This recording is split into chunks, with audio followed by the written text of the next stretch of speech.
Hello guys, this is a quick reminder that I want to show you before we are going to carry on to create other sections. In the previous tutorial we have created this first impression, and I also teach you guys how to edit each and every element in 3 different modes: desktop, tablets, and mobile.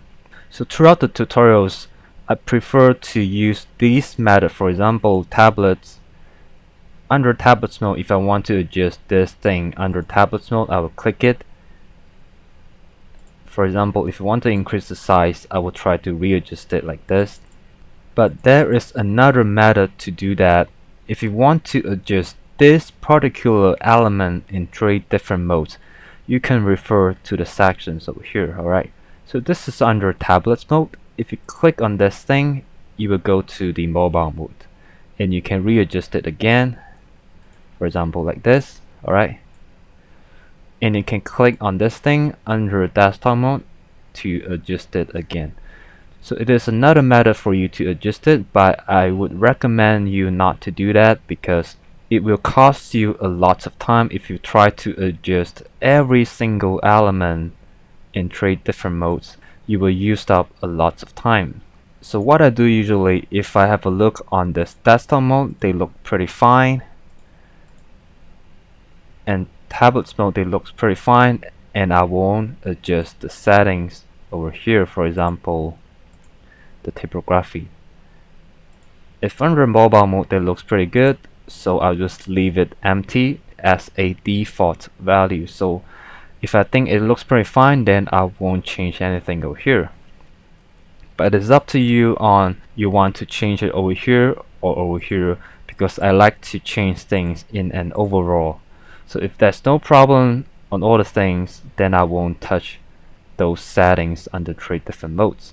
So if you try to look at this particular buttons, if you're able to see this thing in every single setting, for example, line height, letter spacing, you can change that as well. Alright, you can change the line height in 3 different modes.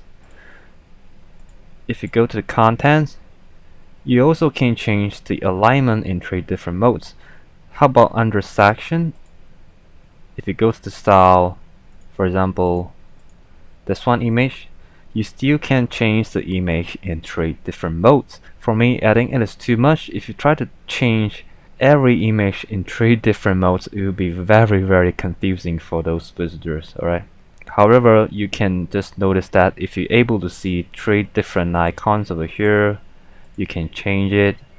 For example, this fancy text, if you go to the style, if you click on typography, these are the settings that you can change in 3 different modes. If you go to advanced, even margin space, you can change it in 3 different modes, or even padding. So whatever you see 3 icons over here, you can change it.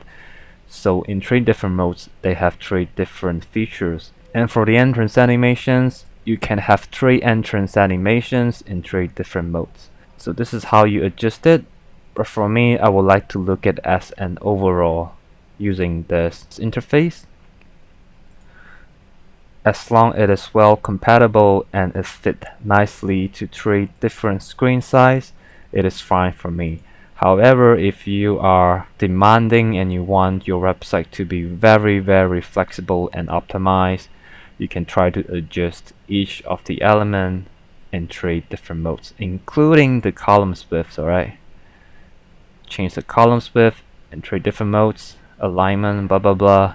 It may sound overwhelming, but I would prefer you guys to use this method. So if under tablets mode the column size has no problem, then just leave it. Alright, so this is how I adjust the elements or the sections or the columns in 3 different modes. I hope you have learned something.